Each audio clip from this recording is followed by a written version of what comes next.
everybody, welcome to our channel. We are Wish Upon a Heart, located here in Delaware, and your Delaware Disney People for all of your questions, plannings, tips, tricks. We kind of have done it all. My name is Jan. And I'm Kevin. And we have done multiple trips in different facets of our lives, before kids, with kids, as aunt and uncle. This year we're going to try to actually go on a solo trip, just husband and wife. Fingers crossed, yes. Anyone in their toddler era like us understands that completely. Just to share a little bit of background of our story. We've been married for 13 years. Almost 13 years, now. yeah. In October.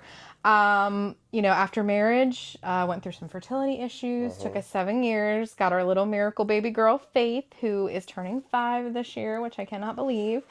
And then, oopsie, we had a second without realizing it. Our little Will, but he's a blessing. God decided to double bless us, I think, for everything, the trials we went through to get there. But we've really enjoyed seeing them grow. Kevin's an excellent videographer. He does that on the side. And so translating that kind of into our memories and seeing our kids grow and learning the tricks over time, because I think everybody thinks, oh my gosh, Disney's scary. There's so much to plan, so much to do. It's so expensive. But there's so many facets to it that kind of once you learn the tricks, you get hooked and you realize, oh my gosh, this is really attainable. And the reality is, like she said, we have done Disney in a variety of different roles, a variety of different time periods in our lives. We've been, put things into perspective, our son is only 2 years old. He's been 4 times. Our daughter is 4. She's been 7 times. So there's not a lack of exposure, a lack of experience. But what a lot of people get in the trap of thinking is that, oh, well, every trip is the same and you're just going to experience a bunch of burnout with it. Well, I can promise you, we have never once taken the same kids twice. Every experience has been very different. Every attraction, they're looking at it through a whole different set of lenses each and every time that they go. And as a result, we're experiencing it differently every single time. So that was the whole purpose of starting this channel, was to share the benefits of our experience with you guys and hopefully give you some tips, some tricks, some ways to be able to afford going to Disney. I mean, we're very blessed to be able to go twice a year. There's a lot of people that may only go once in their lifetime, if ever. And our objective is to find ways to help you guys make that a little bit more attainable. And there's so many different ways that you can do that. And those are just a few things that we want to be able to share with you. We're probably a little bit more minimalistic, realistic, and not that in a negative way, but by trying things and kind of working it out, we know what's actually necessary for babies, toddlers, because it's a hard era without Disney, and Disney's hard on top of it. But people especially ask me as the mom, like, why do you do it? Well, you never get those memories back. And for me personally too, like, my father passed away in 2019 before my kids made it here. And that was a big thing that he put into my life, was travel. He actually took Kevin to Disney right before he passed away, because that was one of his dying wishes, was to see Kevin see the castle. And at 93 years old with a walker, dying of cancer, he did Disney. So. I cried like a baby my first time.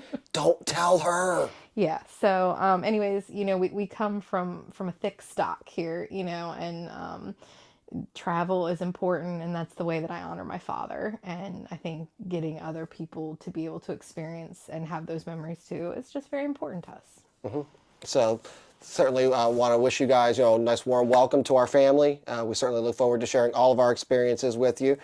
We've already put a couple vlogs of our previous trips up, so certainly hope you guys have been looking forward to seeing those. Hope you've enjoyed watching them up to this point. Several trips upcoming. We're actually going back to Disney in June. Going to be staying at the Yacht Club this time. Yep. So the big pool. Yeah, exactly. Got to hit up Stormalong Bay. So very excited about that. We're actually going to be there for Faith's 5th birthday. So I'm sure there's going to be a lot of different experiences and memories that we're going to be sharing with that. Yeah, we can show you some tricks with the Florida heat. The heat's always difficult, especially in the summer. But last year we went in August and made it work.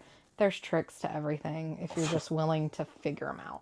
And that's just it. The key for us has just been, look, you can try to plan as much as possible. And believe me, I'm a planner. I would plan every second of every day if I could.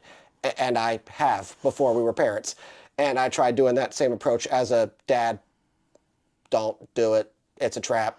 you will make yourself only more miserable because you're going to feel like, well, nothing's going according to plan. You're going to end up just being more disappointed instead of stepping back and realizing that it's no longer about your plan. It's about what the kids are being able to enjoy and being able to share those memories with them. And you can't do that if you're nothing but frustrated. So, just trying to, like she said, take a minimalistic approach. We know what we want as far as a general idea going into each trip. We try to make each trip as different and as unique as possible. And it really allows us the flexibility when we get there to know, okay, we know we're doing X park on X day, but as far as what we're doing specifically, even most of the time our dining reservations, we plan them 60 days in advance, and a lot of times those end up changing. So, we're certainly not opposed to winging it a little bit as well as planning as much as we can. So you just learn to work with your kids. You learn your kids' schedules, kind of what works for your family. Yeah, there's still going to be hiccups. Nothing's ever going to go to plan. But the special moments outweigh the hard ones, and you have to look back and remember that. Don't harp on the meltdowns or something that you missed, and I know we're different because for a lot of people it is a once in a lifetime trip, but even that once in a lifetime trip doesn't have to be perfect to be amazing. And I think that's what people miss a lot of times. Yeah. So hopefully, throughout these videos, you'll be able to, get the benefit of our experiences and hopefully make, whether it's your first trip, whether it's your 50th trip, whether you're ever planning on going at all. No matter what, I want you to at least be able to share in our experiences and hopefully get some benefits and some tips and tricks out of it. So, looking forward to sharing some videos with you guys. Thanks so much for coming along for today's video. If you like what you see, please hit that like button, subscribe. Got probably about 2 or 3 videos coming each week. Some stuff that's not even Disney related. Matter of fact, we just went to Busch Gardens in Williamsburg, Virginia. So yep, a lot the of Mardi Gras festival. Found yep. out they have different festivals. Where we're located, we're kind of in between a lot of Yep. different metropolitan areas and can access those. And we're drivers, so we're willing to do a 16-hour drive, and we always go overnight. It's the easiest on the kids. Yeah. But yep, certainly look forward to sharing all these with you guys. But thanks for stopping by. We appreciate it. We'll catch you in the next one.